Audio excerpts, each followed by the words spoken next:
Bonjour et bienvenue sur Isobourse. Vendredi 27 octobre 2017, l'indice CAC 40 a terminé la semaine sur une hausse hebdomadaire de 2,27% à 5494 points, à un plus haut depuis janvier 2008.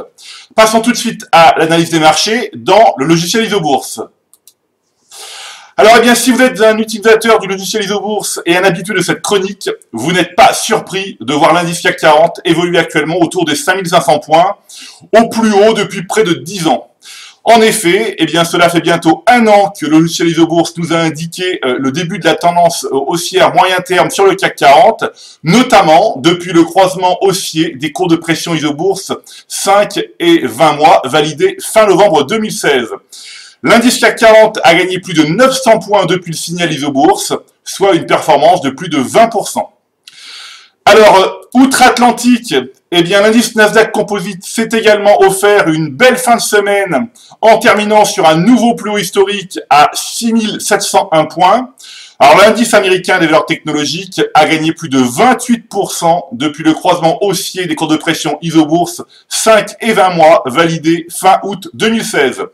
Je rappelle que la pression Isobourse est un algorithme propriétaire qui analyse et synthétise plusieurs centaines de règles mathématiques et statistiques basées sur les prix des actifs financiers. Alors, passons maintenant à l'analyse des positions du fonds Martin Morel Impulsion France, donc le fonds entièrement piloté par le logiciel Isobourse depuis plus de 8 ans. Alors, le fonds Martin Morel Impulsion France a terminé la semaine sur un nouveau record historique proche de 539 €.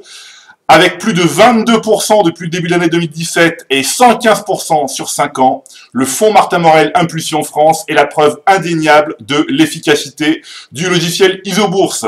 Alors, le fonds Martin Morel Impulsion France est ici représenté par la courbe bleue.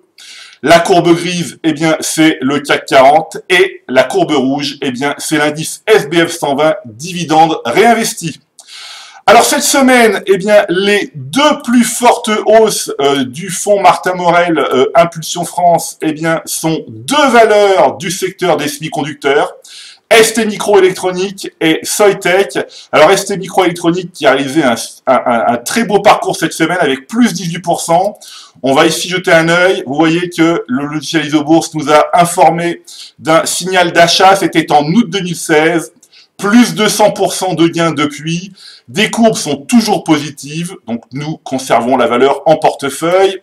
On passe ici à Soitec, Soitec avec un signal positif depuis juillet 2016. Des courbes qui sont toujours positives, plus 355% de gains. Voilà, la patience, comme je le répète souvent, paye. Alors, mardi 31 octobre, ce sera le dernier jour du mois d'octobre, et donc une étape primordiale pour l'arbitrage des portefeuilles. Ne manquez pas cette date car le succès repose sur la rigueur. Voilà, c'est maintenant à vous de faire le point sur vos valeurs en portefeuille avec le logiciel Isobourse. Je vous donne rendez-vous pour ma prochaine chronique et d'ici là, restez avec nous sur Isobourse.